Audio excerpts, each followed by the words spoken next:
नमस्कार दर्शक श्रोते हो. अनेकदा जीवनभर आपण कुठं ना कुठं चालत असतो, फिरत असतो. कधी गावातल्या रस्त्याहून, कधी शहराच्या रस्त्याहून, कधी राज्यमार्गावरून आणि कधी राष्ट्रीय महामार्गावरून. प्रसंगी आपण रेल्वेनं आणि विमानानेही प्रवास करू, पण जास्तीत जास्त आपला प्रवास हा सडकांवरून होत असतो. यासाठी प्रवीण कदम यांनी एक प्रश्न विचारला आहे. ते असं म्हणतात, अजूनही ग्रामीण भागातील काही व्यक्तींना विविध प्रकारचे रस्ते, रस्त्याचे प्रकार, त्याची रुंदी आणि त्यांना कोणती माध्यमं वापरली आहेत, या बांधणीसाठीच्या माध्यमाबद्दलसुद्धा सविस्तर माहिती मिळणं अपेक्षित आहे. म्हणून कृपया आपण आपल्या यूट्यूब चॅनलच्या माध्यमातून ही माहिती सांगावी. अगदी खूप छान पद्धतीनं प्रवीणजीचा प्रश्न आहे. प्रवीणजी, तुमचं मनापासून कौतुक. खरं तर एखाद्या देशाच्या शरीरातील खऱ्या अर्थानं रक्ताच्या धमन्या, शिरा ज्याला म्हणता येईल, त्या रस्ते होत. रस्ते हे सर्व प्रकारच्या जिवंत वाहतुकीचं उदाहरण असतं आणि अशा रस्त्यांबद्दलची माहिती, विशेषतः इत्थंभूत माहिती सर्वांना व्हावी, हा अत्यंत चांगला उद्देश ठेवून आपण प्रश्न विचारलेला आहे. चला तर आपण या संदर्भात माहिती घेऊया. आता आपण रस्त्यांचे प्रकार, रुंदी आणि बांधकाम याविषयी माहिती घेत आहोत. भारतातील रस्ते वाहतूक ही देशांच्या अर्थव्यवस्थेचा कणा आहे.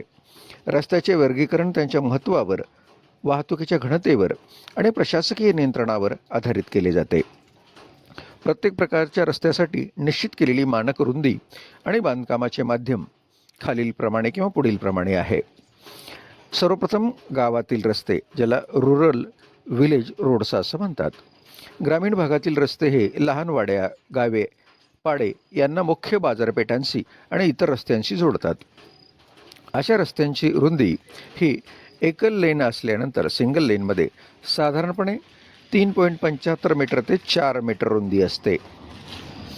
अतिरिक्त पटरी त्याच्यासोबत असते आणि ही दोन्ही बाजूंना 1 ते 1.5 मीटरची कच्ची किंवा खडीची पटरी असते, ज्यामुळे एकूण रुंदी सुमारे 7 ते 9 मीटरपर्यंत होते.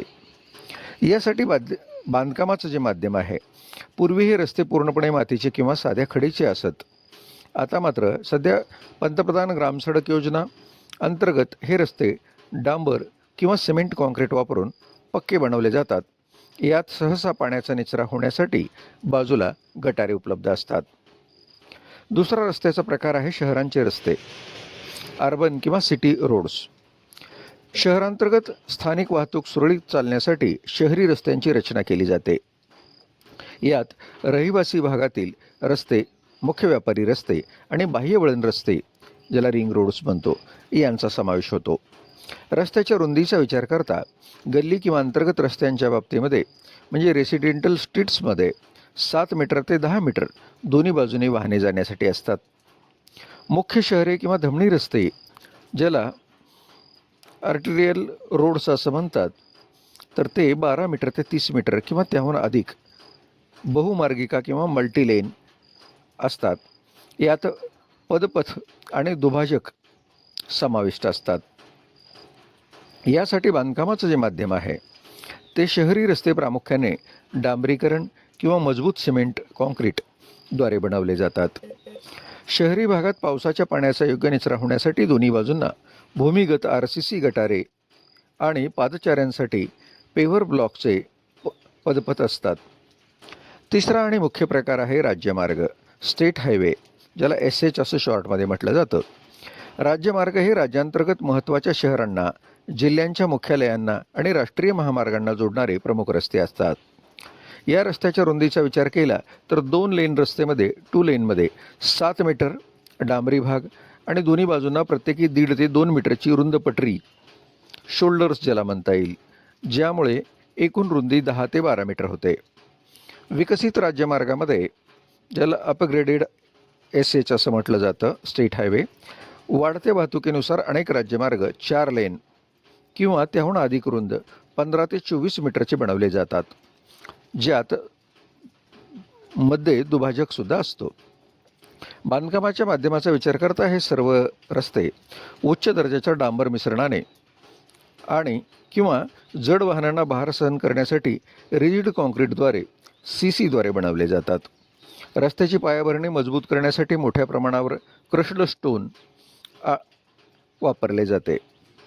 चौथा आणि सगळ्यात महत्त्वाचा प्रकार आहे तो राष्ट्रीय महामार्गाचा. नॅशनल हायवे किंवा NH असं शॉर्टमध्ये म्हटलं जातं. राष्ट्रीय महामार्ग हे देशातील सर्वात महत्त्वाचे आणि सर्वाधिक वाहतूक असलेले रस्ते आहेत, जे राज्यांच्या सीमा ओलांडून संपूर्ण देशाला जोडतात. या रस्त्यांच्या रुंदीच्या बाबतीत विचार केला तर मानक 4 लेन 6 लेन महामार्ग असे आहेत. मुख्य रस्त्याची रुंदी प्रत्येक लेनसाठी 3.5 मीटर असते. 4 लेन रस्त्याची एकूण रुंदी दुभाजकासह सुमारे 25 ते 30 मीटर किंवा त्याहून अधिक असू शकते. एक्सप्रेसवे. काही आधुनिक एक्सप्रेसवे हे 6 ते 8 लेनचे असतात, ज्यांची रुंदी 45 मीटर किंवा त्यापेक्षा जास्त असू शकते. यासाठी जे बांधकामाचे माध्यम आहे, आधुनिक राष्ट्रीय महामार्ग हे प्रामुख्याने दीर्घायुष्यासाठी सिमेंट कॉन्क्रीट किंवा अत्याधुनिक थर्मोप्लास्टिक डांबरद्वारे तयार केले जातात. या रस्त्यांच्या पायांमध्ये मखमली मातीवर मुरूम, ग्रॅन्युअल सब बेस आणि मजबूत कॉन्क्रीटचे थर दिले जातात. सुरक्षेसाठी दुभाजकावर स्टीलची रेलिंग आणि रात्रीच्या प्रवासासाठी परावर्तक बसवले जातात. तुलनात्मक जर विचार आपण केला तर पहिल्यांदा रस्त्याचा प्रकार. गावातील रस्ते. सरासरी रुंदी 3.75 ते 7 मीटर. मुख्य बांधकामाचे माध्यम माती, खडी, डांबर किंवा सिमेंट कॉन्क्रीट. देखभाल करणारी यंत्रणा असते ग्रामपंचायत किंवा जिल्हा परिषद. दुसरा रस्त्याचा प्रकार आहे शहराचे रस्ते. सरासरी रुंदी असते 7 ते 30 मीटर किंवा त्यापेक्षा जास्त. अर्थात या रस्त्यांचा विचार करता बांधकामाचं मुख्य माध्यम असतं डांबर आणि सिमेंट कॉन्क्रीट आणि साईडला पेवर ब्लॉक्ससह. देखरेख करणारी यंत्रणा असते महानगरपालिका किंवा नगरपरिषद. राज्यमार्गाचा विचार करता राज्यमार्गाची सरासरी रुंदी असते 10 ते 24 मीटर.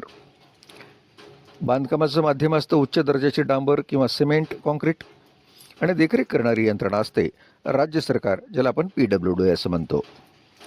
आणि शेवटचा रस्त्याचा प्रकार आहे राष्ट्रीय महामार्ग, ज्याला NH असं आपण म्हणतो. इथं सरासरी रुंदी असते 25 ते 45 मीटर. मुख्य बांधकामाचे माध्यम असतात रिजिड कॉन्क्रीट आणि मॉडिफाईड डांबर. देखरेख करणारी यंत्रणा असते NHAI. या पद्धतीनं या सर्व प्रकारच्या रस्त्यांबद्दल ही माहिती आहे. मंडळी, अनेकदा आपण रस्ते बघतो आणि रस्त्यांचा कायम स्वरूपात आपण कुठे ना कुठे आणि कोणत्या ना कोणत्या प्रकारच्या रस्त्याचा वापर करत असतो. पण या रस्त्यांच्या रुंदीबद्दल याची देखभाल कोण करतं आणि सामान्यपणे हे रस्ते कसे असतात, कोणत्या माध्यमातून बनवले जातात, हे माहीत असणं अपेक्षित असल्यामुळं प्रवीणजीने हा प्रश्न विचारला होता. अर्थात प्रवीणजीच्या उत्तरादाखल आपण आजचा एपिसोड बनवला आहे. अशाच पद्धतीची मनोरंजक माहिती आणि अत्यंत विस्तारक होणारी माहिती हवी असेल तर आपण सर्वदर्शन यूट्यूब चॅनलला सबस्क्राईब करा.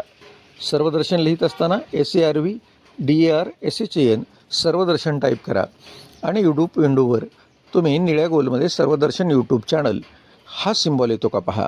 आलेल्या सिम्बॉलला सबस्क्राईब करा. येणारे 700 ते 750 व्हिडिओ पहा. आवडलेल्या सगळ्या व्हिडिओंना लाईक करा आणि शेअरसुद्धा करा. चला मंडळी, पुन्हा एकदा तुम्हा सर्वांचं मनापासून धन्यवाद. नवीन पुढच्या व्हिडिओसाठी पुढच्या एपिसोडमध्ये भेटू. मी तुमचा निवेदक रजा घेतो. धन्यवाद.